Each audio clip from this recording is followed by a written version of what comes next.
Hey, everybody, and welcome! We are here for actual Villainous content. I'm not playing Temtem for the first time in a week.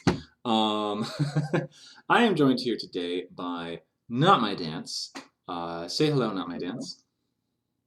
Hello. Greetings, everyone. Yes. Whoever is here. Oh, I should update Disney Villainous Jafar Deep Dive. I forgot to update the stream title before starting, so whatever. People It's okay. know. They know. Okay. But yeah, so we're here to talk about Jafar. So we had a series of deep dives a little whiles back, but we never got through all the villains that were released at the time. So I figured, hey, let's pick that up again. One that hadn't been done yet is Jafar, and I know one particularly good player of Jafar who did quite well with Jafar this past Wicked League season. Um, Oh, who are they? I can call them if you'd like. hmm? Oh, well, all I know is that his Jafar absolutely terrifies me. Not my dance. Why do you like Jafar so much? What appeals to you about Jafar? He, I mean, I think one of the things that I'm going to answer that by saying what people don't like about him, from what I can tell, is that the biggest issue people have with him is having just to search for two cards. People who just have to search for certain cards, villains, such as Maleficent sometimes, and Maleficent, sorry, Ursula or other ones. I know a lot of times just that type of gameplay cannot be as appealing to them, and so just having to search through your deck for the Scarab Pen and then the Magic Lamp is probably what initially turned off a lot of people onto Jafar because a lot of the way that he has been played oftentimes is just very slow as well. But what I like about him is the fact that yes, even though it may take a second to search for these two cards sometimes, if you don't have to, RNG can just bless you and then you can just start cruising. His Fate deck does little to stop him. And in fact, with the current meta of Fate spamming in the Wicked League, in fact, he actually does great because then he will just start ignoring everything except for about two cards in the Fate deck. And once that happens, he can just win. Yeah, I've noticed this a few times playing against you, where, and even like before playing against you, this is what I felt about Jafar, is that he probably the most of any of the villains can get into a spot where he can't, no fate can stop him. And like you also see this with Ursula, when she can lock away her items, and a couple other villains. But most villains, it's a little trickier to get into that position, or they can't get into that position at all. Um, Mm-hmm. so with that said, let's start talking about how Jafar works. So just on a super basic level, Jafar has two things he needs to do. He has to get Big Blue Boy over here from this side of the board down to that side of the board, and he also has to get this hunk of brass all the way over here. Easy, right? I figure. I'm Seems fun sure to we me. will see more of the complications of that as we go along.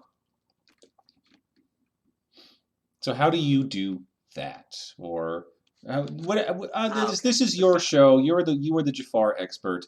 Prattle on for I me, don't know. please. We I are don't know how here I to got listen to to you that prattle. place, but the how you're going to get there is obviously you start with the Cave of Wonders locked. And what you need to do to unlock it is you need to get this fancy little card called the Scarab Pendant. Scarab Pendant costs 3 power. And so oftentimes people will go ahead and go to the Oasis, spend 3 power, gain 3 power, just to play that little Scarab Pendant.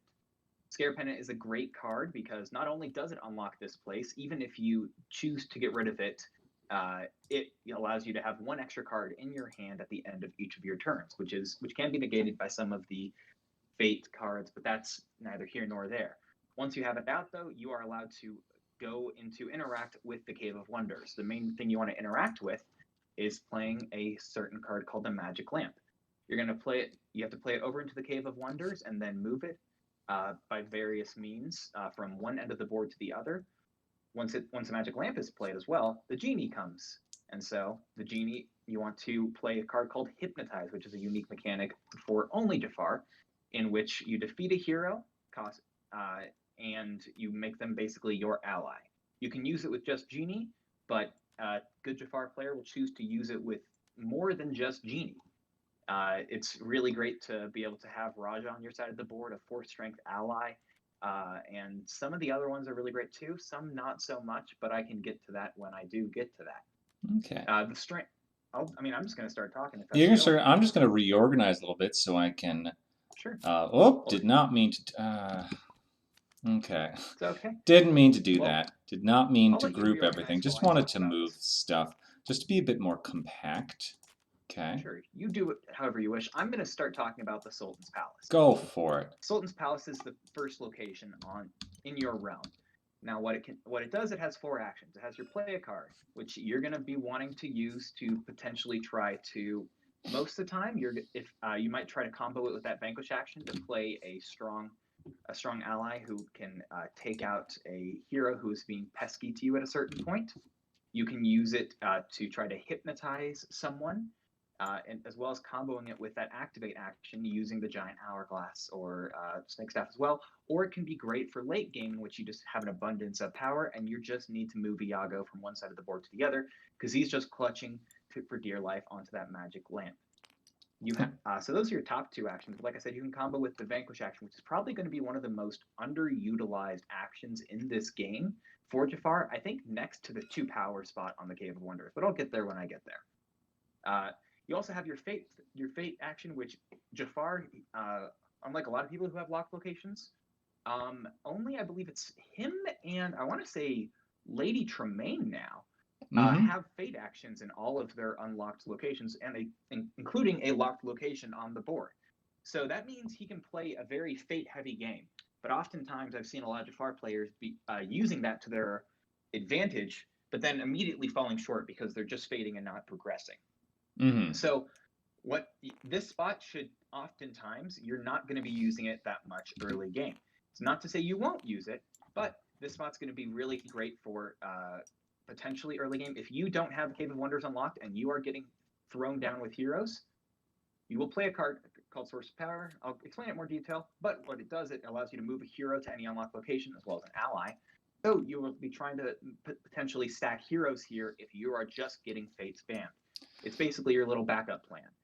Now, one thing that is standing out to me is that the Sultan's Palace does not have any power gain, which, at least for me, is part of why it is less appealing a location. That's true, but he has a card that, and again, the way I play Jafar and the way I think Jafar should be played, that power at a certain point, if you're going correctly with him, power at a certain point will mean nothing. You're going to be fine.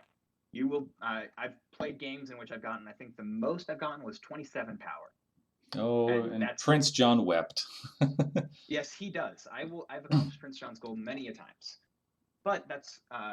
But as we're going to start talking about power, how about the next location, which does have a power spot, the Streets of Agrabah.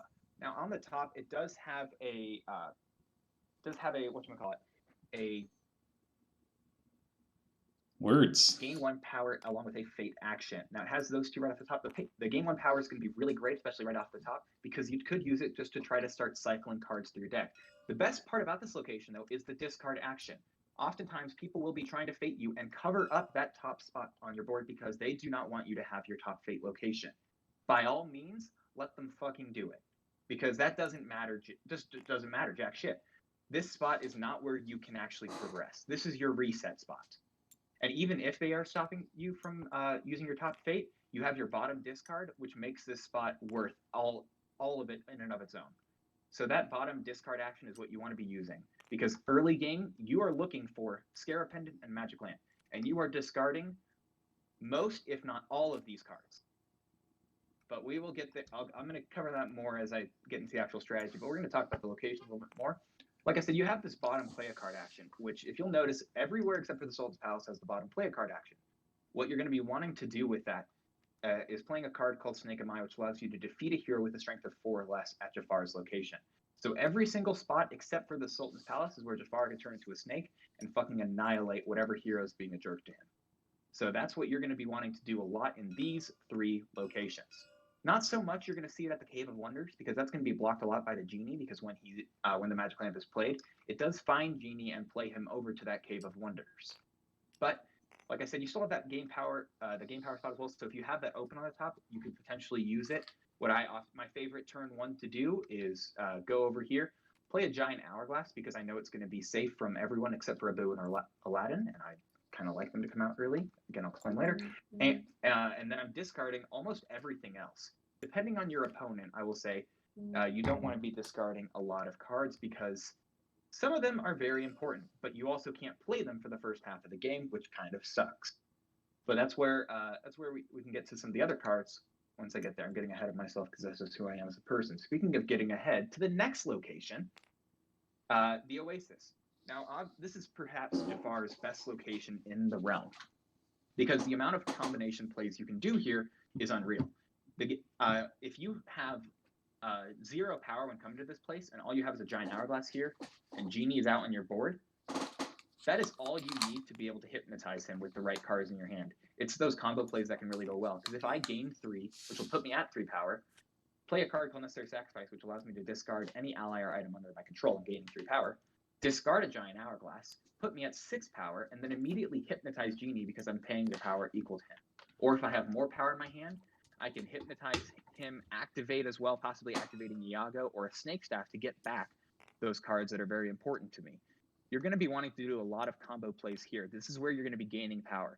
A great turn is if you can gain more than 3 power at this location, that's a turn well spent. Jafar needs a lot of power.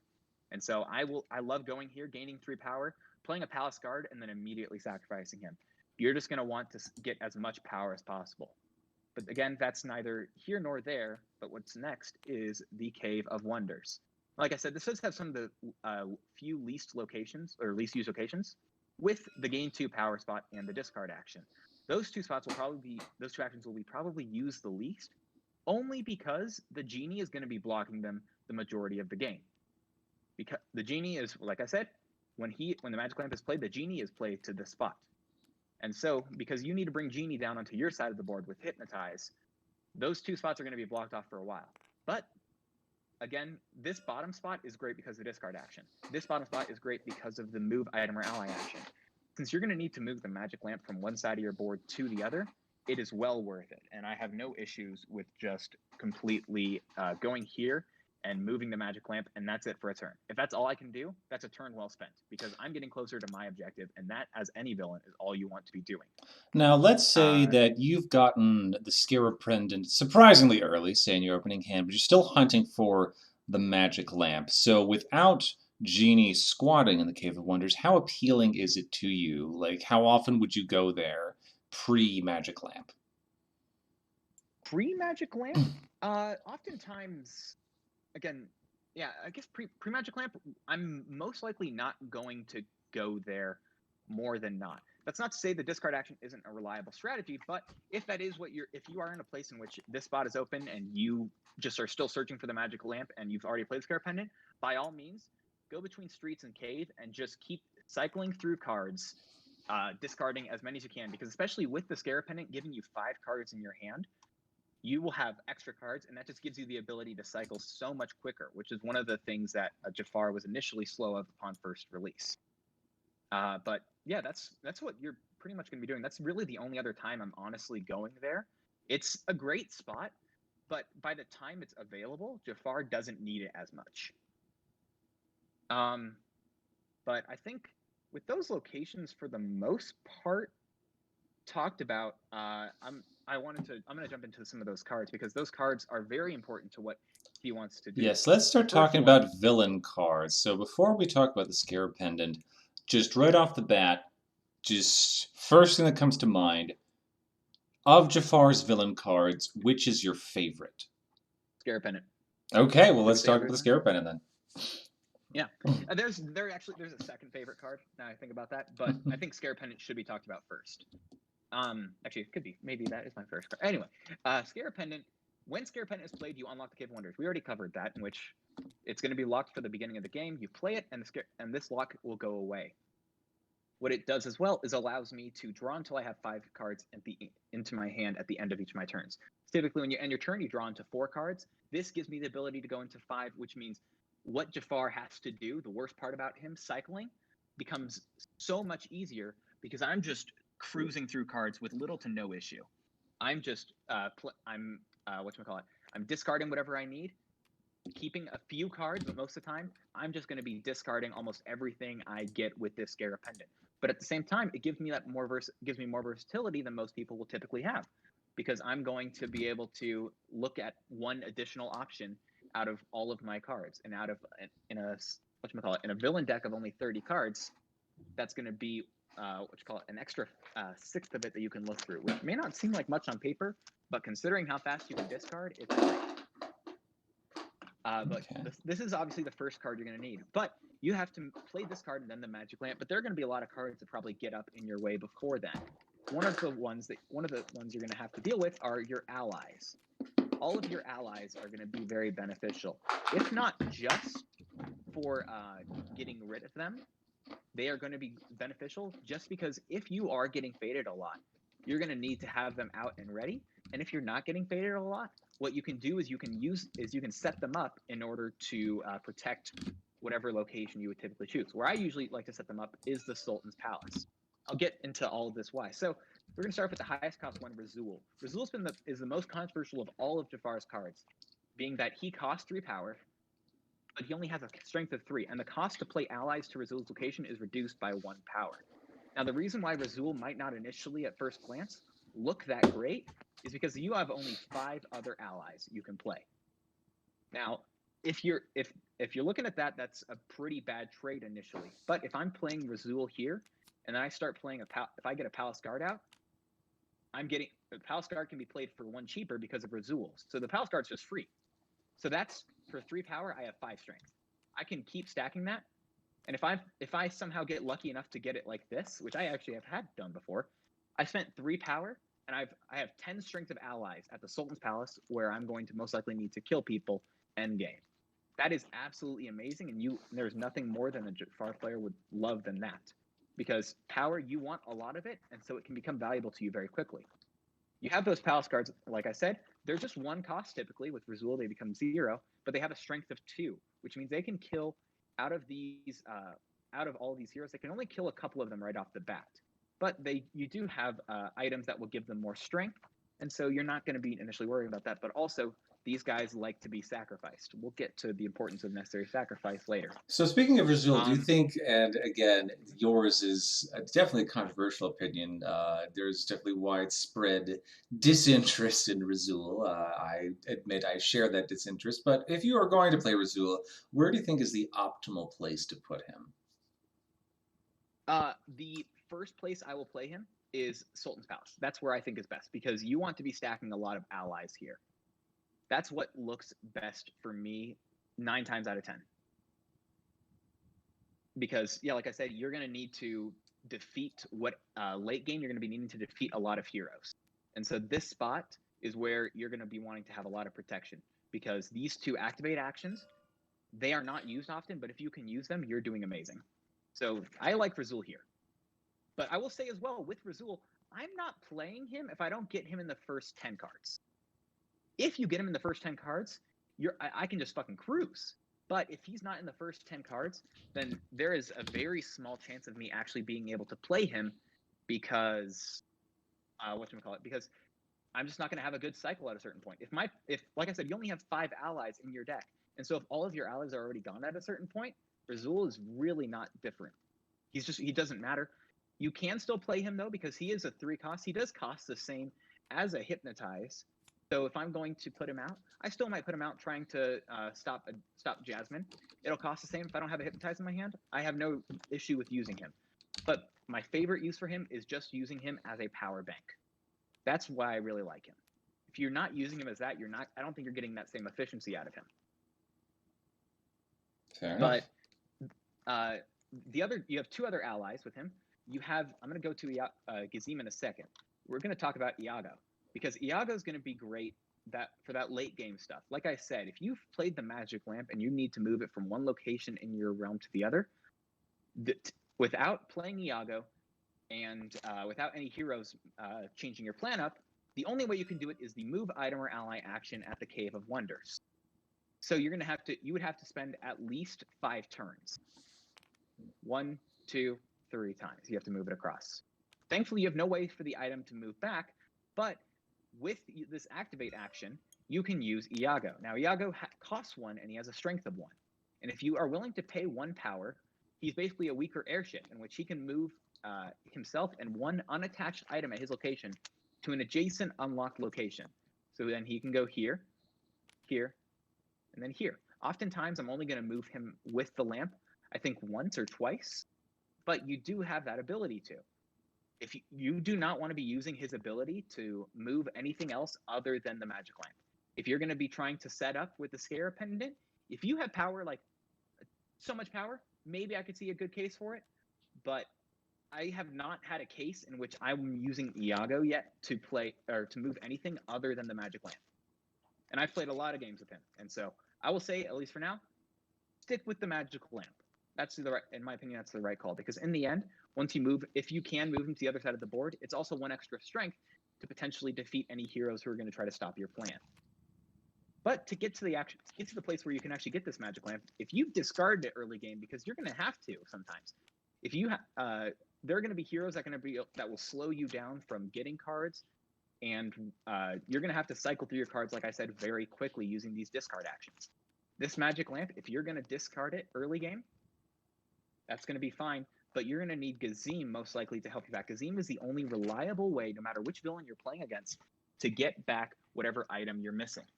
Because Gazim allows you, when he's discarded from your realm, to choose any item in your discard pile and bring it back into your hand. If you're familiar with Ratigan, he has a condition that is very similar called Extravagant. So with Gazim's ability in mind, that is your best course of action.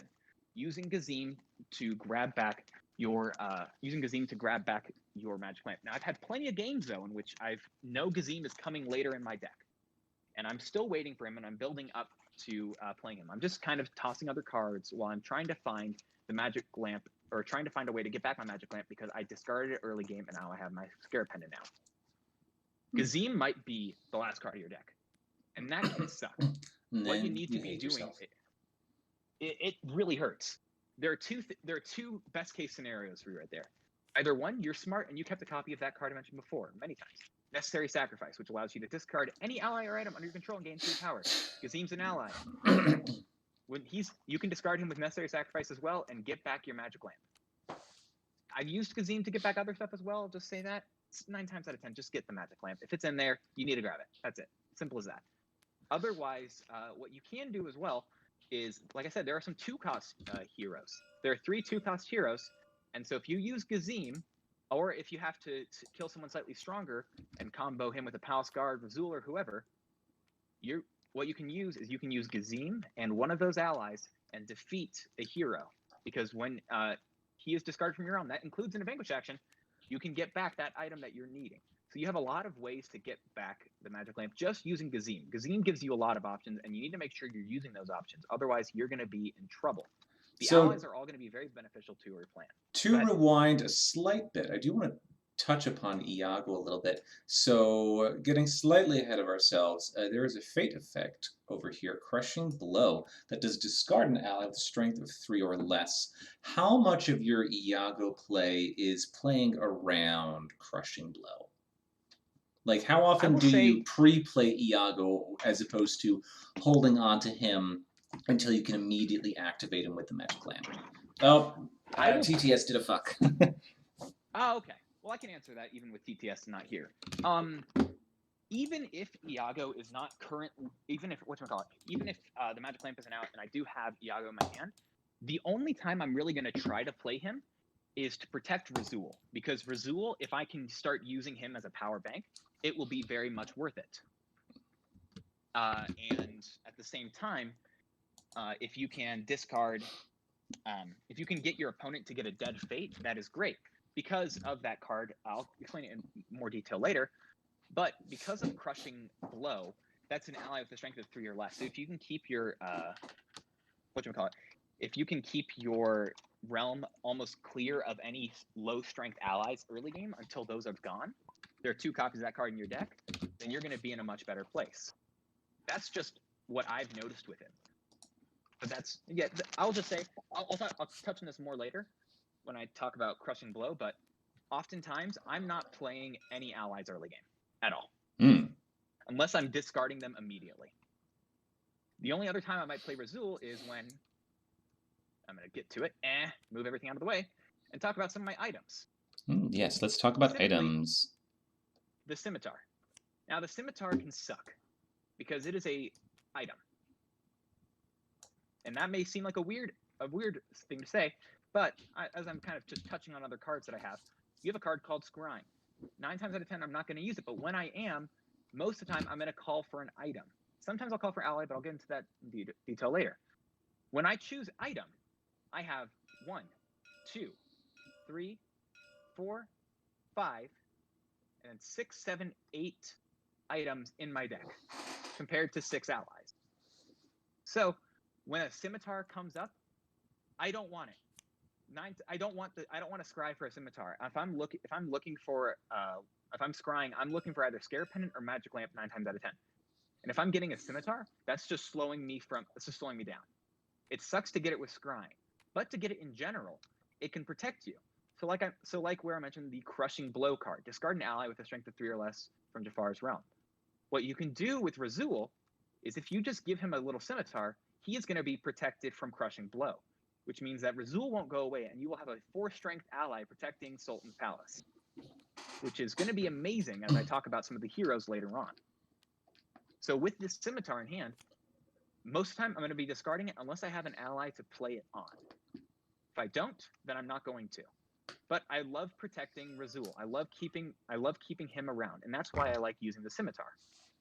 That's why, in my opinion, it's probably one of the only times it's actually a very worthwhile card, or else you just need that 1 extra strength to kill someone like Jasmine or, I don't know, someone else. Unless you need that 1 extra strength, the Scimitar is going to be pretty much that. It's either going to be used for protecting them from Crushing Blow, or it's going to be used for, like I said, Necessary Sacrifice. Necessary Sacrifice, I'm going to keep coming back to it, and I'm talking about it a lot out of order, but it's just going to show you how important this card is, even before I actually start talking about it, because Necessary Sacrifice can sacrifice any item.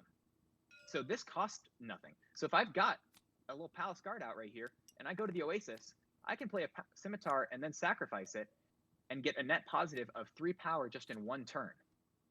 That's a 6 positive power turn, which Prince John would, I know he's had dirty dreams about at night. And like I said, as Jafar, if you're getting a lot of power, it's amazing. One of the next items he has is the Giant Hourglass. Now, the Giant Hourglass is, in particular, I think the best time for it is going to be using it in combination with one of your 2 strength heroes. Now, you have 3 different ones, and they're going to come out fairly often, because especially Carpet's a bitch. What Giant Hourglass does, it gives all heroes at this location -2 strength until the end of your turn. So if you've got 1 power at least, and Carpet gets played to your location, typically you would have no way to do it unless you were to if you have a Palace Guard, that's great. But a Giant Hourglass can't be gotten rid of with a Crushing Blow, nor can it be, whatchamacallit? It's also just doesn't go away after a Vanquish action, because if Carpet is right there over at the Oasis, I took my turn there, I go to Sultan's Palace, I can just activate and then kill the Carpet for free, because with a Vanquish action, if a hero has a strength of 0, then you do not need to use a Vanquish action, you do not need to use any allies or have any allies at the location, unlike Marvel Villainous, in order to be able to defeat that hero. So taking out Carpet in that time is going to be absolutely amazing. Taking out Sultan in that way, again, is so great. And since it still stays around, if you've got a copy of Necessary Sacrifice that shit. It's great. So would you say that Giant Hourglass can also be used as a defensive tool? Because I know playing against Jafar, I try to avoid the Giant Hourglass when I'm putting down heroes. Yeah. I think when you play the Giant Hourglass, you really want to... Your opponent has to keep in mind that all you have to do is perform an activate action, and that location, all the heroes there are weaker. That's it. It's as simple as that. And so, when you're playing with the Giant Hourglass, oftentimes I'm going to be playing it to my activate locations. because I want my activates for other reasons. And if they go there, I can go over to one or the other and activate and kill whatever is stopping me from using that location. Other times, the other places you can use it for the streets. If you're going to need to be fading your opponent a lot. Again, you don't want to be doing it, but if you do need to, this spot can be great, because then if you do have the carpet, it forces them to be like, all right, well, I can't just have an easy stop with the streets. And they have to actually think about where they're going to play them, because oftentimes, if you're playing against someone newer to Jafar, all they're going to do is just going to play whatever hero they get immediately to Streets of Agrabah, and they'll be like, okay, cool, now they can't fate me. Jafar says, haha, I don't care. But at the same time, if you do need to, if you for some reason you do care, which I don't know why you would, but if you do, you can play it there. Also, playing it over to the Cave of Wonders is really great, because that can be used on Genie. If you have a Hypnotize and a Giant Hourglass in your hand, and the Oasis is free, a really great combination to do is just go over to wherever it is. Let's say I've got Aladdin on my board. He's right here. I can go to the Oasis. I can gain 3 power. I can spend exactly 1 of it to play the Giant Hourglass. And then I can activate the Giant Hourglass and then spend only 2 to hypnotize Aladdin. That I have 0 strength at the start of my turn, and now I have a hypnotized Aladdin on my side of the board who can no longer stop me from accomplishing my objective. Another reason why the Giant Hourglass is great is because here people such as Queen of Hearts hate it. I have had many conversations with Queen of Hearts players, specifically one, Stacy.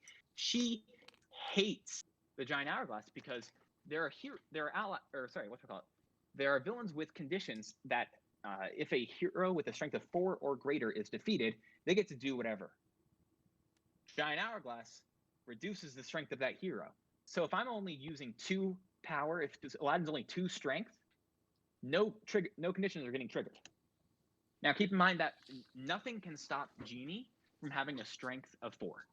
So that's not going to be useful against him in that way, but it's still great to put him at -2 strength. So the Giant Hourglass is very versatile. You only have a few things that you're going to be able to actually use the activate action for, and we're about to talk about the last one. But every single time you can use that activate action, it is more than well worth it. The next card I'm going to talk about is the Snake Staff. So I've talked about Hypnotize a little bit. It is one of the primary ways that you can defeat heroes. If you've got a lot of power, like Jafar oftentimes should, then you're going to be needing to get back your Hypnotizes. You have a condition which can allow you to do that in the right circumstances, but we're not going to talk about that quite yet.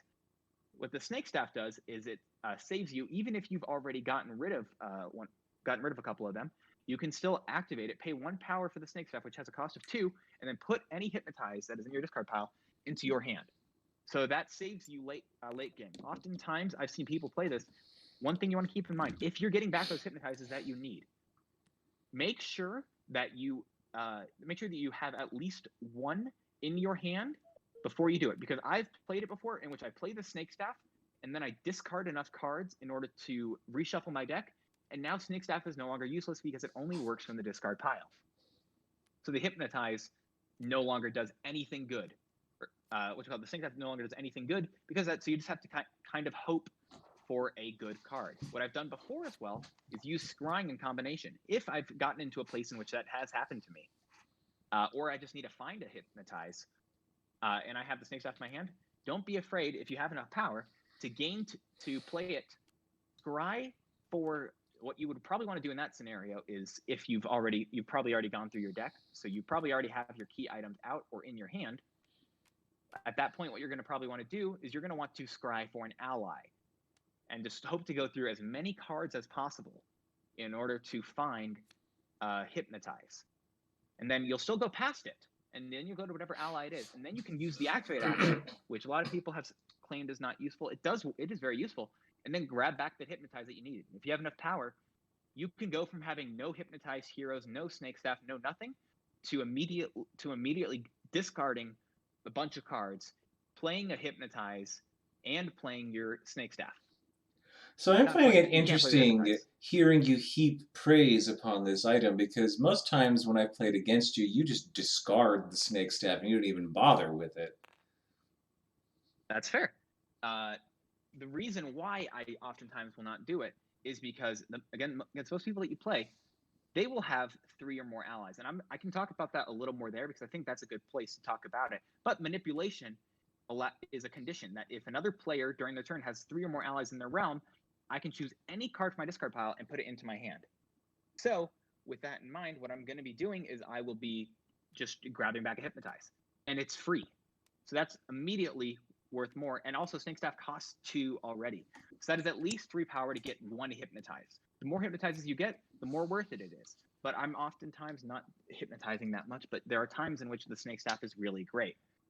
The reason I'm trying to talk praise about as well is because a lot of times I've heard people talk about how Jafar, none of his cards are actually very good, and you're oftentimes only discarding cards to find your key items, and that's it. I've heard people talk people talk great stuff about Snake Staff. I can see in which times it's often cannot be great for me, but you can have plenty of times in which you're going to need to be able to use your Snake Staff to get back a Hypnotize from your discard pile when you're playing against people such as if you're playing against Cruella, you're playing against Ursula, EQ, those 3 will never trigger your condition, and that can hurt.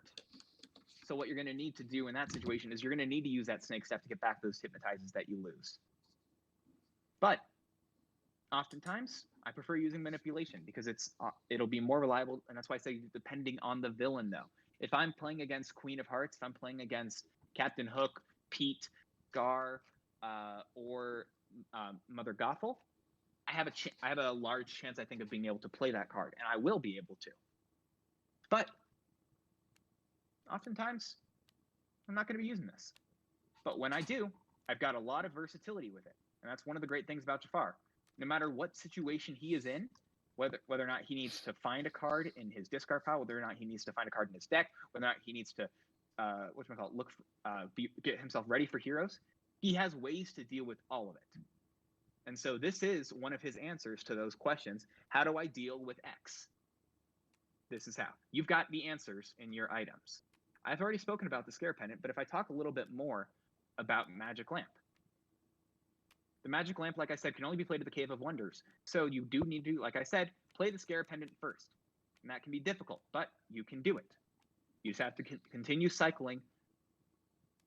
Oftentimes, when you play Scare Pendant, you're not going to have the Magic Lamp in your hand. It's going to be in one of 2 places, or 3 places. It will maybe be in your hand. You got lucky. You set it up well. Good on you. Otherwise, it's in your deck. You need to still search for it, and that can be rough depending on how many cards you have left. Or lastly, it can be in your discard pile. If it's in your discard pile, there are 2 things you need to do. You need to, 1, either play Gazim or get ready to play Manipulation. You should, at no point should you discard all 3 of those and the Magic Lamp. These 3 together, these 3 types of cards, and actually it's 4 overall because there are 2 copies of Manipulation. If all 4 of these cards are in your discard pile, you made a mistake.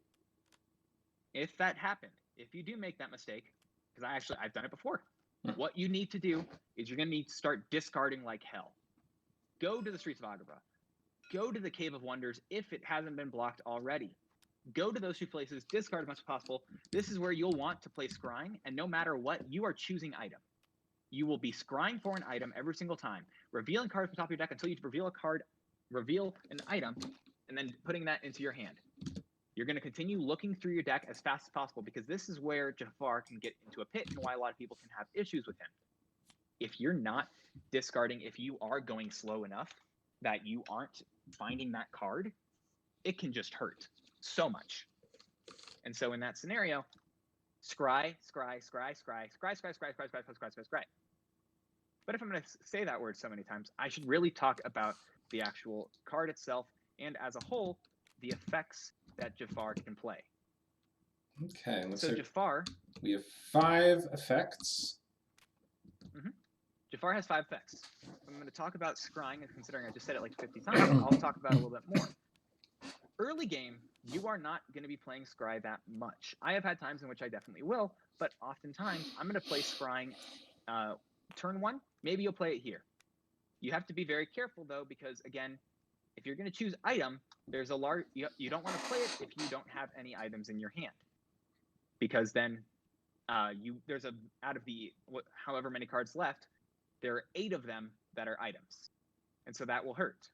If you're going to choose an ally, what you need to do is make sure that you either have a manipulation or a gazeme in hand. Because what you can do with scrying is you can choose ally, and then the next two cards can be Scare Pendant and Magic Lamp, and then you get gazeme. Great, you can get back your Scare Pendant, but if you've already gotten rid of your manipulations, or your opponent is smart enough to not play enough allies, or your opponent doesn't even have enough allies, then this Magic Lamp is going to be in the discard pile for the rest of the game. And that is what I call being royally fucked. So you don't want to play that most of the time early game, because then you can just lose your opportunities just to play either one of your two key cards that you actually need to do to win the game. So with scrying, it can be a great tool, but it is a glass sword. If you use it too much, it will shatter and you will feel the pain of the broken glass. If you use it correctly, you can do great. So, question. Is your preference with scrying to play at Streets of Agrabah so you can discard what you draw, or play at Oasis so you can play what you draw? I've seen it either way.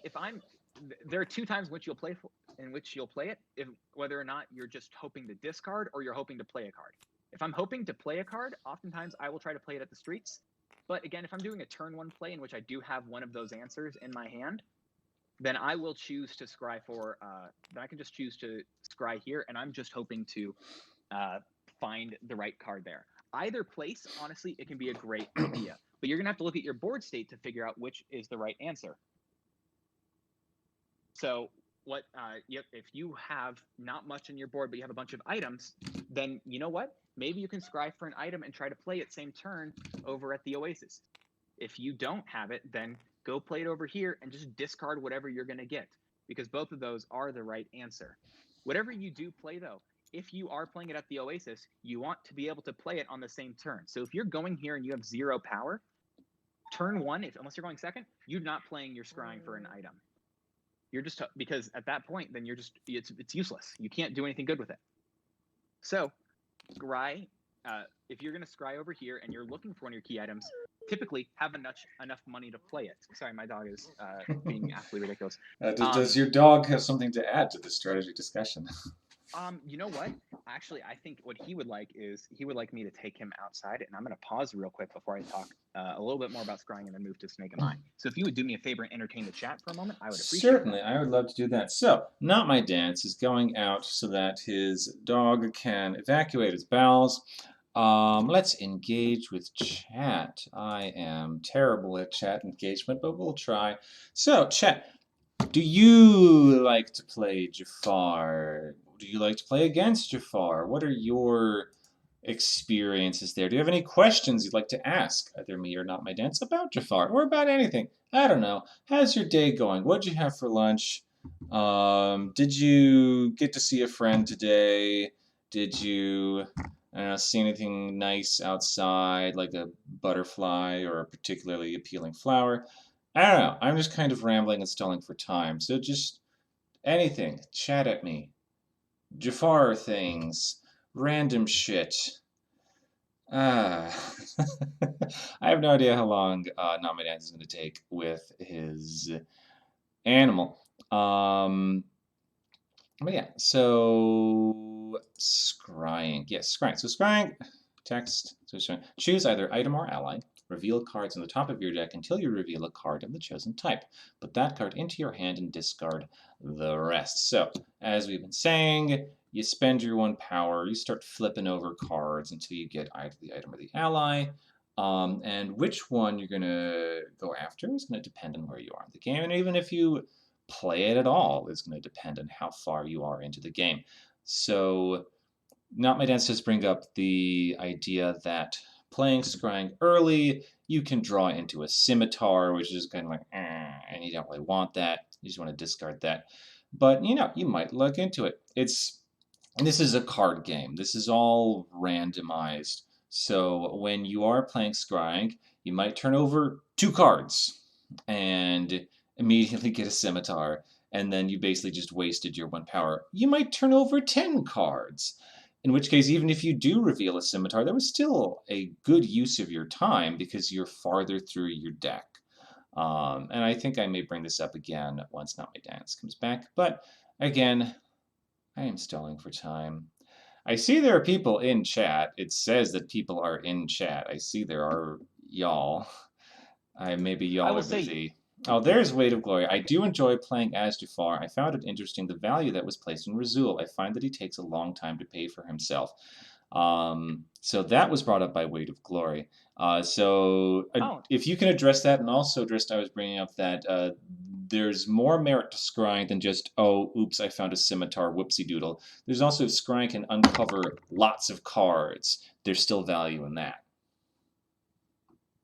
yeah. Okay, so I'll answer. I'll finish talking about scrying, and then I'll get to what Weight of Glory said. Okay. But so scrying, what it did is scrying can, like you said, it can allow a lot of cards to be discarded. I've had great games in which I discard 17 cards, and that's absolutely amazing. Because you just want to discard as much as possible. Mm-hmm. So that's keeping an active eye on your discard pile and your hand and looking to see how much of what card you have left. Like I said, you have 8 items and 6 allies. If I've discarded 3 allies and I just need to cycle, I'll choose a scrying for an ally, because out of however many cards left, only 3 of them are going to be the ones that can help. And then with scrying, you can choose. You can also choose the items, which could allow you to find the stuff. But at the same time, even if you're trying to find it, if I'm going here turn 1, I'm going to scry for an item. If I get through 10 of my cards, I am set. I would prefer going through 10 of my cards with scrying than probably getting like 6 power on my first turn. Between those two, I would probably love that more, because you need to find the cards that help you. But the answer, the answer to the question that was posed, let me find it. So let's say if we can talk about Weight of Glory's question, and then we can get to What's Up Doc's question when you start talking about necessary sacrifice. So just a quick rewind to Razul, so we can. Razul brings up that Razul seems to take a long time to pay for himself. What is your response to that? Jafar is different, in which if you are looking for the ally, if you're looking for Razul to pay for himself, then you're not gonna be. It's just not gonna be worth it as much. But if you're looking for him for just for cheaper stuff, it's gonna be great. If if I play a Palace Guard onto him, first off, the Palace Guard is now free, so I can now defeat something over there with the Palace Guard. At the same time, I can use a copy of Necessary Sacrifice to get rid of the Palace Guard and put myself at a net of, again, playing this guy for free. I have more options with him. It's, again, just a free card that I can get rid of to gain 3 extra power. Wrong tiles. So if you're looking for Razul to get, your money back, then you're not going to get what you want. If you're looking for him to be a target for something else when your opponent plays Crushing Blow, target for something other than Iago, or target for something, or use him to vanquish a hero that is being a pest, then you're going to get your money's worth out of him. But you cannot play Razul thinking like Prince John. You have to change your mindset and hope for a different strategy with Razul. Because, like I said, it just doesn't work the same. So I think what Not My Dance is trying to say here is that, and correct me if I'm wrong, that yes, the cost reduction ability is useful, but with Razul, you're also getting a body on the board. So this is different from, say, King Richard's Crown, where it's investment of 1 power and everything else costs 1 less. With Razul, it costs 3 power because you're also getting a 3 strength ally. So you are getting something else on the board. And so either you need to get out at least 3 palace guards at the same location, then you have evened out in terms of money, or you need to use Razul in a vanquish action at some point. And like the third one as well, because that was correct, is Crushing Blow, because if you don't attach any scimitars to him, he is a candidate for crushing blow, because he would have a strength of 3 or less. I enjoy when I talk to people, and where this is even happening with you, which I talk to people and they say, "Oh, Razul is not that great," but I'm playing with him and banking money with him, and then I have Iago and Razul out, and they choose to Crushing Blow Razul over Iago. That's always a great. That is a good moment, because then Iago is staying safe. Iago is living for a little bit more, which means you can move him across the board. And I realized I had some more stuff I could talk about Iago, but I'm going to get to it once I can kind of just talk about the whole strategy of Jafar. So have you Individual cards. experienced a lot of crushing blows where your opponent goes after Razul over Iago? Yes. Hmm. 9 times out of 10, if both of them are on the board, Razul is going to be targeted. And that's I a great don't thing think to I've do. ever done that. I think if I see both Razul and Iago on the board, the bird's going. Bird's going. Although I guess it does depend on the Yeah. state of the game. Like if the magic lamp is already in the Sultan's Mhm. palace, and at that point, yeah, you just get rid of Razul because he's big. But if the magic lamp still needs movement, I'm getting rid of the bird. Hey, and that's a great prerogative. But at that point, I enjoy that more as I play Razul, because that means I have more protection over at the Sultan's palace. It helps me kill Aladdin or Abu later. And at that point, I would love for, honestly, I prefer it when Iago is taken away. At either point, you can keep either one of them, and it's going to be really great. And you're still in a good place because that other ally is so strong. And yes, Way to Glory. I think I said it earlier, but I'll say it again. If you don't get Razul in the first 10 cards, I would say, he's not going to be great, and I would discard him. So most games, I'm not playing him. Keep that in mind. But if I get him early game, he is worth that 3 power. Okay. Speaking of 3 power, I'm going to jump into Necessary Sacrifice. Necessary Sacrifice is... Okay, I don't really know if it's my favorite thing over Scare Pendant. I honestly I can't tell you. I'm really bad at that. I'm very bad at telling you which one is my favorite. Okay, well, let's just say Scarab Pendant isn't your Discord avatar right now. Exactly. You know what? That's fair. That's fair. Necessary Sacrifice is my avatar in Discord and Steam. So that's it's a fair argument, because discard any ally or item under your control and gain 3 power. Speaking of which, I never played this game in the first edition, but you could discard any item, including fate items, and that was a really great time, I've heard, as Jafar. But then they fixed it, and I'm very sad about that, but that's besides the point entirely. I just didn't get to say that, and I wish I could play like that. But as I'm playing with the actual rules of the game, it does have to be under your control. So what you're going to be doing with that is pretty much any card on the bottom side of your board is not safe. I can have a board with Razul. I can have a board with this, that, Iago here, Giant Hourglass. I can be set for anything. A great turn for me. I just go straight over to the Oasis, and I play 2 copies of Necessary Sacrifice. I toss Palace Guard and Giant Hourglass. Easy turn. I just made 9 power in 1 turn. Necessary Sacrifice gives you 3 power as long as you just get rid of something. It is absolutely amazing.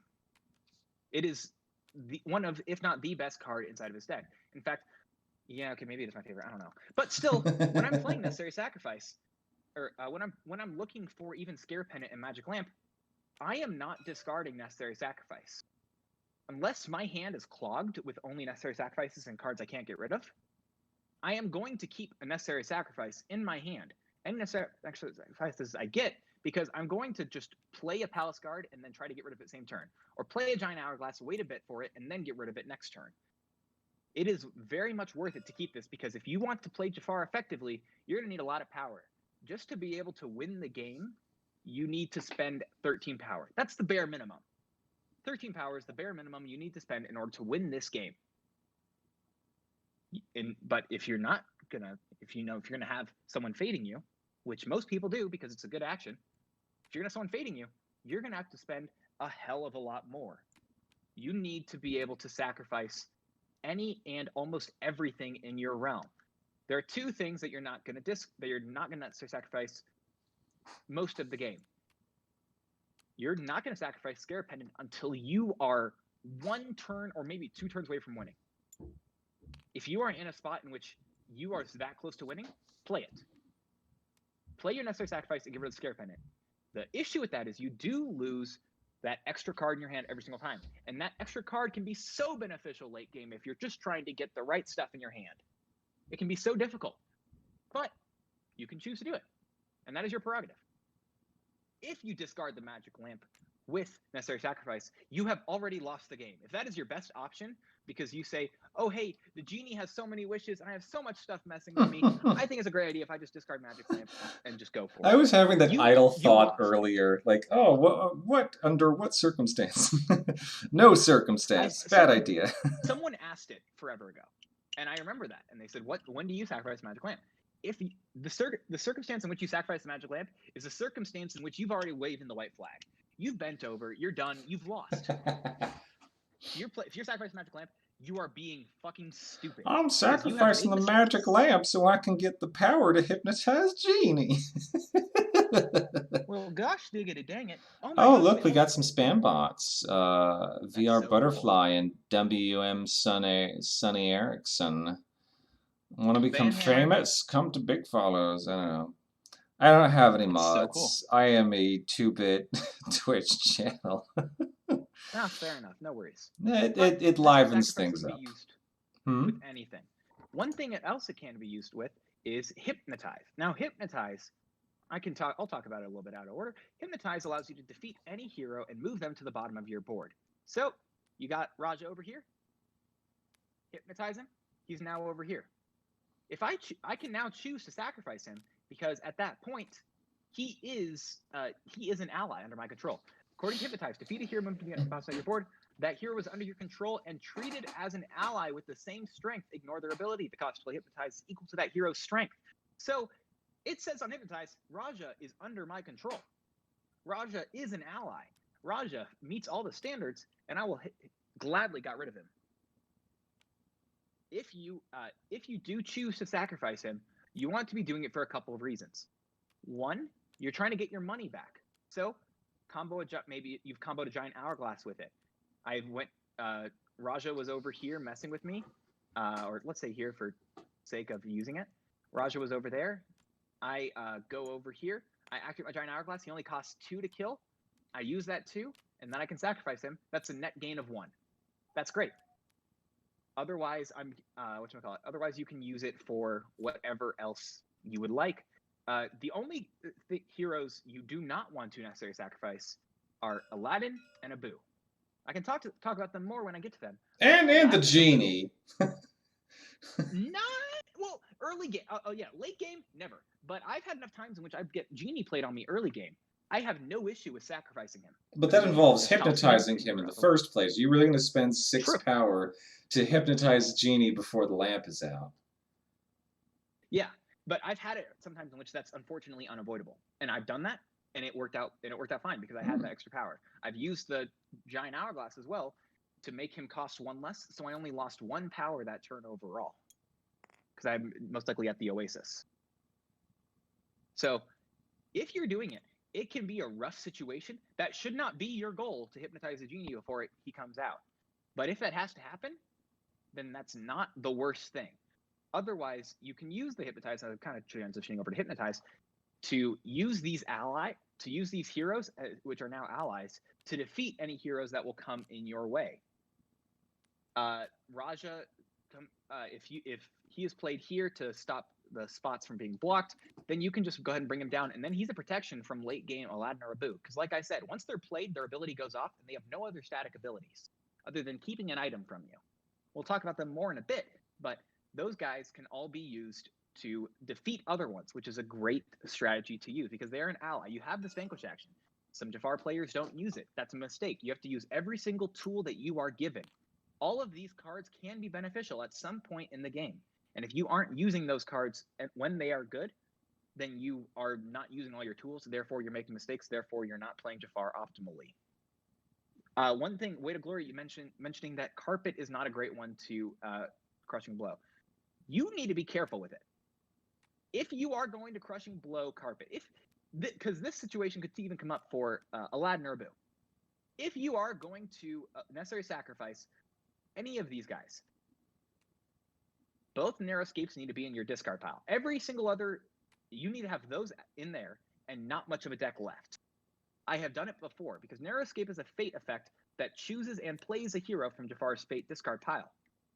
That's the way that Aladdin and Abu can continue to be nuisances. Carpet can continue to come back and mess with you. If they are discarded, I have no issue with if both the narrowscapes are discarded, I have no issue with possibly sacrificing Carpet or Abu. Maybe Aladdin, but Aladdin can't even be crushing blowed because when they are allies, these two, they can be crushing blowed because it targets an ally with a strength of 3 or less in Jafar's realm. So keep that in mind if that is what you're going to choose to do. You want to keep a very close eye on what you have in your discard pile and your fate discard pile. So it can be, but again, be very careful. You need to be wise. You need to Wyatt, or what you call it. You need to be aware. If you go, as we go to the next one though, you got a Snake Eye. Now a lot of these heroes, you'll notice only one of them is not above 6 strength. You can't turn into a snake and defeat the Genie. You turn to anyone else and defeat him, but only a Snake Eye can, or only Snake Eye is not able to defeat Genie. So Absent with wishes. The Snake Eye, absent wishes. Yes, that's true. But just the naked heroes, you're going to be fine. Snake Eye allows you to defeat a hero with strength of 4 or less at Jafar's location. Like I said, you can do that at the streets, Oasis, or cave. Now, what's again so beneficial about each of these is that they are going to be only these 3 spots are where you can play a Snake Eye. A Snake Eye is the only card I've seen inside of Jafar's Fate deck, or I think anyone's Fate deck. Actually, no, never mind. I can think of Dr. Facilier. But the only card that's actually good to be played at only certain locations, or can't be played at one location. Snake Eye cannot be played here by any means, because if you're playing it here, you have to use a top player card action. If you need to use top player card action, no hero can be blocking it. If a hero is blocking it, you can't use that player card action, which means you can't play the card, which means Snake Eye cannot be played at Sultan's Palace. But you can play at the streets, Oasis, and the cave. Do not be afraid to do it at any of those. A great thing to do is if you do have someone blocking you, and they are thinking, okay, I am going to stop him from winning, throw Jasmine down. You have a couple power. They just be like, all right, as long as he doesn't have a Snake Eye, you can go ahead and just grab him. Just Snake Eye Jasmine right away. Only costs 2 power to do it. It is cheaper than a normal Hypnotize, but again, it does not allow them to be on your side of the board, which could be extra resources for you to either burn with necessary sacrifice, or destroy other blockades that come in your way with any of the heroes. So keep all of that in mind with Snake Eye. You have to weigh a lot of things in action. One thing with Snake Eye, you should not use Snake Eye on Aladdin. Aladdin is a hero you only want to hypnotize. If you do anything other than hypnotize Aladdin, it can just hurt. Because then Aladdin can come back out with narrow escape, which can hurt you so much more than it would have just leaving him out on the board. Jafar does not care about leaving heroes on top of his board. Some of them, it's easier to do that than to actually defeat them. And if you're going to try to get rid of your problems, a great way to do that is Sorceress Power. Sorceress Power allows you to move a hero to any unlocked location. You can also move an ally to any unlocked location. Do not forget the second part of this card. It can set you up so great. If I'm sitting over here, I've got Jazz Hands right here. Prince Ali is over here. And I've got, I've got Palace Guard right here ready to defeat Jasmine. And Razul over here.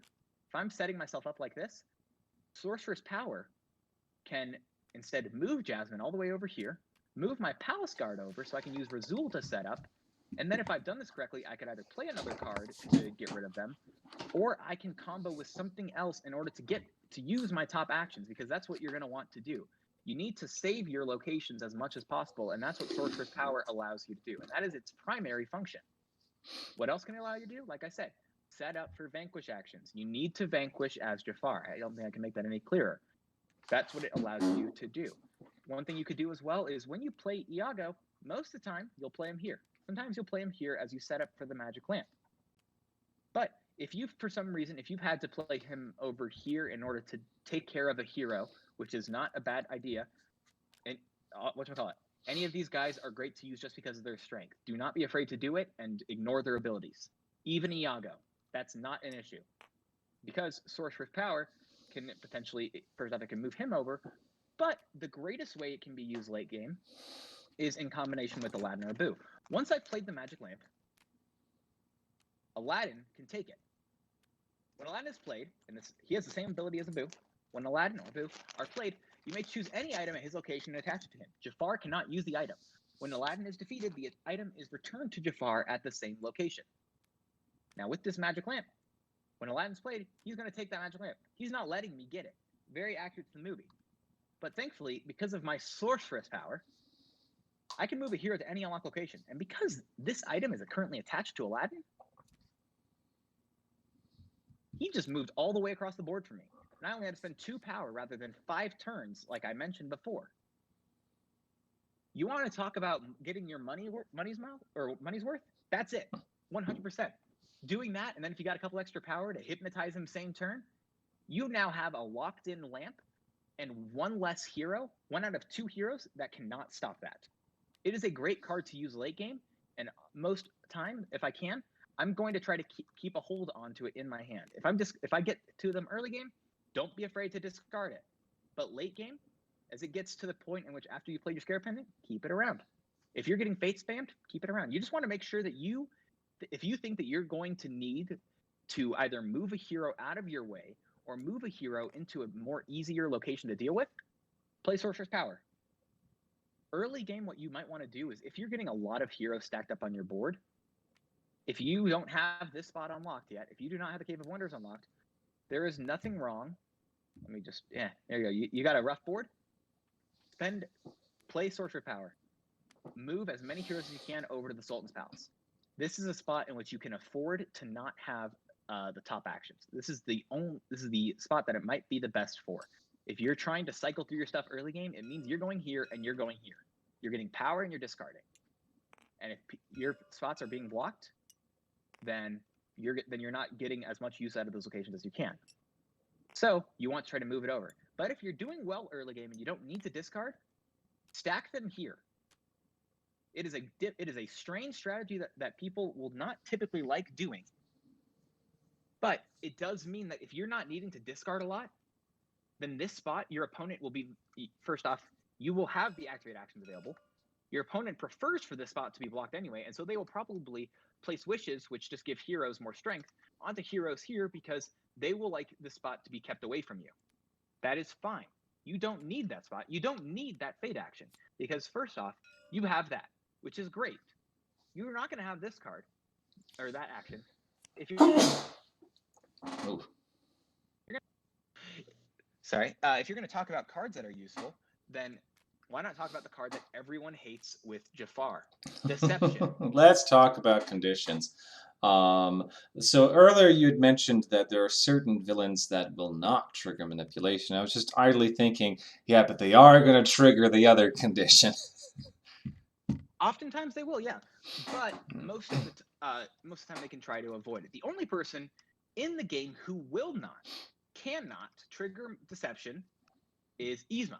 And that's because she does not have 2 items, because with deception, if another player has 2 or more items in their realm, you may play deception. Reveal and play the top card of that player's fate deck. That does not work with Yzma. She only has her dagger. That's it. So deception will not work on her. But you do have these abilities to slow down your opponent. You have 2 basically free fates depending on who you're playing against. If I'm playing against another Jafar, it's going to be used. If I'm playing against anyone who has any items attached to them, even Scar, I can use it. The other person who it probably will not get used against, other than Yzma, is probably Gaston in Despicable Plots. Gaston will most likely not have it ever played on him because he only has 1 fate item. Similar spot with Queen of Hearts, because Queen of Hearts has no fate items. So you're going to have to keep track of that with these guys. Pete, most of the time for his goals, he'll need 4 items. Radigan thrives off of items and always will have it. Most of the time he'll have 2. Evil Queen does great with items. Dr. Facilier can go without it sometimes, but it's not going to be as great. Captain Hook, he can avoid trying to play items, but if you start putting pixie dusts down, that changes his strategy very quickly. One thing you can keep in mind as you play Jafar though as well is because you have deception, when you're playing against other villains, it might be more worth it to put a pickaxe on Dopey than to play Sleepy. Or I guess Sleepy gets played as well, but you know what I mean. Just it's often items in the hero deck. Items in the fate deck as well can count towards this condition. So keep that in mind when you play deception. There's going to be a lot of ways to do it. If you're fate spamming and you're just trying to get to this spot, it's just rude. Just don't do that. But if you do have the opportunity to play it, go for it. This is not a card you want to hold on to either. You can hold on to maybe one of them, but the fear of deception is actually greater than the card itself. It's something that Tape Tendo said, and I agree with him. Deception can be very scary because it is a free fate card played on your opponent. They've done nothing, and all that happens is that. But if you have Deception come out, if you draw Deception and they trigger it, go for it. If you're holding on to it for the sake of hoping it'll get triggered, don't hold on to it for too long, if at all, because it's not going to be great. It's just going to hurt you in the long run more than anything else. Because, like I said, with Jafar, you need to be discarding. And if you're not discarding, including that card, you're going to be in trouble. Now, depending on who I'm playing against, I might not discard Manipulation. Manipulation is oftentimes more useful than Deception. Because Manipulation, like I said, if another player has 3 or more allies in their realm, you may play Manipulation. You can choose any card from your discard pile and put it directly into your hand. So that gives me any of the cards that I've needed before. You can use it to combo with Deception. The only time you should ever use it with Deception is you are losing. And that is your only way to stay in the game. If you're doing it for any other reason, then you're probably being a dick. So if we can talk quickly about... As well is, give me a second. What else I can see it being used for as well is if you have nothing else to play. Like I said, you're cycling through your stuff. If I've discarded my Deceptions early game, it's getting triggered, and I got a Manipulation in my hand, I can look, I'll play it. Sure. I'll say I'm going to play Manipulation into a Deception, and that can work. But keep in mind, it's not really a nice thing, and that's why a lot of people don't like playing against Jafar in the first place. But when you're playing Deception, we're going to go back to this card a little bit. If you are playing Deception, you're already going to be performing a fate action during their turn. So do not perform it immediately. When you're going to perform it is once they choose where they're going, because they're probably setting up for their top actions.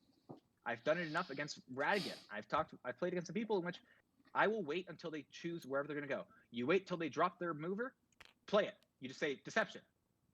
Then you can play whatever the top card is. And you can hope for a hero to stop them from using those top actions as they got there. Whenever you're going to a certain location as any villain, you're hoping, you have a plan, and it's most likely involving all of the actions, if not most of them. And if they can't use 2 of their actions, you just took their plan and said, I'm sorry, no. It's not always the most creative way to do it, but it is a necessary sacrifice at times, and pardon the pun, because it helps you because it slows down your opponent, and that's what you need to do. Considering that this spot can be blocked so easily and this spot might not always be so great, Deception is your counter to that. What were you trying to say? No, I actually wanted to talk about exactly that. The timing on Deception, when you want to play, and you exactly addressed that. So I think we can move on. We have thoroughly discussed Jafar's villain decks. Let's discuss his fate deck. Let's discuss how does Jafar manage his fate deck, and how do other players play against Jafar. So both, how do you deal with the fate deck, and if you are playing against another Jafar, how do you use it against him? I didn't realize I was going to tell people how to do better. Well, that's what this is for. Oh, dang it. All right. Well, I guess. Yeah, that was in your contract signed in blood. You got to tell people how to beat you. Forgot about that. All right. Well, as you're playing it, one thing you don't want to do as often is keep in mind Jafar's current board state. Is it going to benefit you to play a card on him? 9 times out of 10, if I'm going for a turn, if you go for a turn 1 fate and Jafar has done absolutely nothing, these cards do nothing, and this card does nothing. So you immediately will have 4 dead fates. That can hurt because there is a large chance that you can get those out of those 4, or a larger chance that you will get them in combination with a hero. Perhaps a hero you don't want to be played. I'm sorry. Also the wishes. My bad. That's 7 cards. I'm wrong. 7 cards. 7 cards if you're going for a turn 1 fate and he has nothing on his board that are absolutely dead. They do nothing. So if this happens, if I get a Boo or Aladdin with either one of these, I'm not going to defeat anything. These 2 will stay around. A Boo, if he is hypnotized, he can be Crushing Blow. We already talked about Crushing Blow. Discards an ally with a strength 3 or less from Jafar's realm, and considering that hypnotizing does treat heroes as allies, Crushing Blow can be used to discard Abu. He's not discarded in the villain deck. He goes back into the Fate deck, which means he can be brought back out with Narrow Escape. Aladdin, on the other hand, if you hypnotize him, then he's just gone.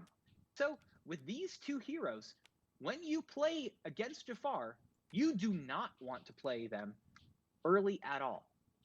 If you do have to, take a valuable item as you go, because there's a good chance that if you're playing against a Jafar player who knows what they're doing, nothing's going to happen to them. You are not going to be able to do anything with them for the rest of the game. They are just going to have more wishes on them and anything else. Speaking of wishes, when they are played, they are attached to a hero, and that hero gets +2 strength. I'm kind of just going with this as I see it. With these wishes, if you were going to play a wish, you need to play it on 2 different types of heroes. One, you need to play it on a hero who needs to be defeated for the goal to accomplish. That's either Carpet, Genie, or Abu, or Aladdin. One of these guys. You can sometimes see it for Princess Jasmine as well, not oftentimes for these 2 guys. If you're playing it on one of these top 4 guys, there's that hero, as long as they've taken the magic lamp, that hero has to be defeated before Jafar can accomplish his objective. So that wish is going to slow Jafar down with either power or allies that he needs to muster. Otherwise, it can be an annoying hero, and being forced to be like, all right, if I've got enough wishes on a certain hero, that hero's staying out there. And so that, at a certain point, that hero is no longer a threat. But if we're going to talk about other types of heroes, Raja and Sultan. Now, if you're in a place in which Jafar is starting to go very well, and you are going to be going through his Fate deck soon, what you need to do is if you have a choice, wishes might not be a bad idea to get them out of the Fate deck. A wish not in the Fate deck is one more card that could potentially stop him. Narrow Escape, or Aladdin, Abu, Carpet, one of these guys could potentially stop him. A wish will slow him down. So if I've got Raja here, most times when I'm playing Jafar, I'm not killing Raja. I'm leaving him. Maybe I'll move him with Sorceress Power out of my way. But if you put a wish on him, I'm probably going to leave it, because it's the best choice. I don't want to waste money just to bring a hero down on my side most of the time. I might, but oftentimes not. So the wish, more wishes you can put on someone, it means the less cards and the higher likelihood of getting one of these cards that will stop Jafar, which is worth it by every means. Because endgame, if Aladdin or Abu aren't out, there's only these 2 cards, the only ones that can stop him from actually accomplishing his goal. When he's at win con, only these 2 can stop him. So these 2 are very valuable assets for your opponent, and thus just not, if not more valuable for Jafar to keep around. So if I'm playing Jafar, like I said, I'm not going to touch Abu. I'll maybe move him out of my way so I can accomplish my goals. But he is never going to be hypnotized because he can be Crushing Blowed. If I get Aladdin out, though, I will definitely hypnotize him, because then that just means he's not blocking my actions and he cannot be Crushing Blowed. So that is great. Speaking of wishes as well, though, when you do hypnotize a hero, keep in mind that they do not keep the wishes on them. The villain guide specifically states to discard them when a hero is hypnotized. So these aren't good. You will get rid of them if Aladdin has like all 3 of the wishes gone on him, he does not keep the wishes when he goes down here. Instead, all of these will be discarded. As well with Aladdin or Abu, whatever item they were holding, that is returned to you. So if they're holding your Scare Pendant, it comes back to you whenever they're defeated, including hypnotizing. The only one that's a little bit weird for is the Scimitar, because the Scimitar, Scimitar is attached to an ally. When it's returned to you, it can't be attached to an ally. It is just discarded. That is the only weird case with that. And technically, yes, they could steal a wish if you want them to. Okay, and doesn't really do anything. But again, it's the option of just, it's those weird scenarios in which you might have to do it. So that's just a lot of options that you do have with Aladdin or Abu, and what you need to try to control with your wishes, with your narrow escapes, because those heroes coming back are going to be so beneficial. But you want to talk about the hero that's worst to come back is the Carpet. The Carpet has to be defeated before anyone else. Genie, Abu, and Aladdin, they can all be absolute nuisances to your plan, but if Carpet keeps coming back out, then you can do nothing. Carpet will just be here, and then you get rid of him. You can defeat him or you hypnotize him. You hypnotize him. He gets Crushing Blowed. He goes back into the discard pile. Then he's Narrow Escaped, and he comes back out. Then you have to, let's say you defeat him this time. Then guess what? Narrow Escape again. He comes back out. Carpet, there is a carpet cycle that can happen with Jafar. You need to avoid that as much as possible. When you're playing as Jafar, when you're playing against Jafar, you want to lock into the carpet cycle. Yes. Yes, because then Jafar is wasting power. Sorry, I should specify. But yes, carpet, as oftentimes, the cycle of carpet can hurt Jafar so much. So as the opponent, try to keep carpet as a nuisance for as long as possible. Either discarding or either discarding him when he's hypnotized, putting more wishes on him because those wishes have to go away if you want them to go back onto Genie, Aladdin, or Abu. You're just gonna have a lot of options. So the carpet, you're just gonna want to make sure that carpet does not cycle as Jafar, and as the opponent, you want it to cycle. Carpet coming out is a pain and a nuisance. Another pain and a nuisance is Jazz Hands, Jasmine. When Jafar draws cards at the end of each turn, he draws one less card, and that includes Scare Pendant. So if I get Jasmine played on me and I don't have the pendant out, I'm only getting 3 cards in my hand. If I have the pendant out, I'm going back down to a hand size of 4. So if you have the pendant out, it doesn't hurt that much. But an early game Jasmine is enough to dick you over so hard. You need to kill her fast. She is slowing you down from your cycle. Scrying becomes a lot more useful because you need to get through those cards. You can play Razul, play him and vanquish her immediately. But if, like I said, vanquish, as long as you're not playing Jasmine here or here, she cannot be snake-amied. That's the same thing with the carpet. You need to keep in mind what the discard pile has that Jafar has. If the opponent is playing Prince Jasmine or carpet onto you, or anyone, look at his snake-amize in his discard pile. Are there any? If there aren't, here, because then they can't be snake-amied, and then you have to actually use allies, or you have to spend more power or use a valuable card like Hypnotize to get rid of them. But if they're gone, then there is no issue with blocking up these top actions at these 2 spots, because then Snake-Eye is pretty much useless. Manipulation could come back, but again, we're talking about rare scenarios. But as we talk about Jasmine, we can't forget about her Tiger. Raja gets +2 strength if Princess Jasmine is in Jafar's realm. Keep in mind, though, it's in the realm. So if Princess Jasmine, if you've hypnotized her, which means her ability is no longer going on, which means you don't have to, you get more cards. Again, same thing with the carpet, because like I said, hypnotize allows you to ignore their ability. She's still called Princess Jasmine. Her ability is ignored, not her name. Raja still knows she's there, and Raja is still stronger. So Raja is +2 strength, is a strength of 6, which means that he can't be snake-amied, and it costs more power to deal with him. That's a rough scenario. Either you're going to have to move him out of the way, or you could try to vanquish him, but the times for that are few and far between. Not to say that they aren't a possibility, but they always are. As we talk about the last ones, we'll talk about Genie. Genie is fairly self-explanatory. I've talked about a lot of his strategy when I'm playing, when I've mentioned these other ones, but Genie gets +2 strength to magic lamps at his location. Now, I have the achievement for hypnotizing Genie when he is at, I believe, 16 strength. Yeah, no, not 16. 14. 14 strength, which is the most amount of strength he can possibly have. That is a waste of money, and I was stupid to do it, and you would be stupid if you did it as well. Because if he gets a bunch of wishes on him, his max strength is 12, and he gets +2 strength if the magic lamp is at this location. So that's going to be that, and then you're going to have 2 more. You will have Treachery, which means Jafar loses up to 2 power. I always imply the up to. No opponent will ever choose to do less, unless you're maybe Prince John and you're trying to trigger it, or Hades, you try to trigger that 6 power condition. But it means you lose up to 2 power. Just make him lose 2 power. It can be 0, it can be 1. You want to choose this over Aladdin and Abu early game. It can still be 0. Keep that in mind. It can be 0. It's up to. And then lastly, you have the Sultan. The Sultan is fairly unremarkable, aside from the fact that the Palace Guards cannot be used to defeat him. So you either have to hypnotize him, use Gazim, Razul, Iago, or Snake-Eye. But other than that, that is honestly it. That's a lot of stuff with Jafar. So one question I have, if you have, early on, a hero on the board, and you pop up a fate of wish or treachery. Which do you play against Jafar? It depends.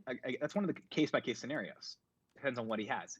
If he doesn't have any discards in his hypnotized in his discard pile, then I would probably doesn't matter, because if he's trying to just hypnotize the offending hero, then both of them do the exact same thing. If he is banking a lot of power right now, then maybe the treachery could hurt him more. If there are certain heroes, just a bunch of heroes out on the board that he's gonna have to deal with, wish could be better. But again, it's a very case-by-case scenario. If Jasmine's over here, probably wish would be better on her, because then you can't worry about what play you're gonna have to deal with. If you have just like 2 power, treachery him and then put him at 0, so he can't snake eye her next turn. Or there's just a bunch of different nuances with that strategy. If you want to try to avoid the snake eye, go for the wish. If you're trying to hurt him on the power more, go for treachery. But did you have any other questions? Does chat have any other questions? I'm down with either one. I don't think I have any more questions. As far as chat, we have had just a few comments from Weight of Glory. No more questions seem to have been brought up. Chat, you've got just a few seconds to post any questions, because we don't have any questions. I think this has been a fairly exhaustive overview of Jafar, the sinister sorcerer of Agrabah, from 1992's Disney's Aladdin. Thank you very much. Oh, here we go. No, he won't. He won't. Next question. Yes, the eternal meme. When will they add Jafar? Ha ha ha. Ha. Don't tell anyone about the leak copy.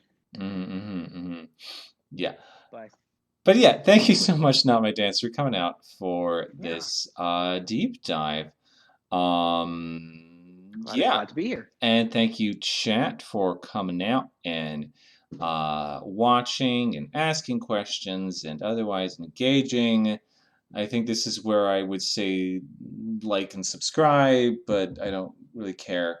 I'll say, if you do have any other questions, you're watching this later, either on Twitch or on the YouTube channel, just ask in the Jafar channel. Either I will answer or someone else will, but you'll get your answer, and if I agree with it, I'm probably not going to say anything. That is assuming they are in our Let's Get Wicked Discord. I will try to remember to put a link to that Discord in the doobly-doo of this video when I throw it onto YouTube, which will be at some point.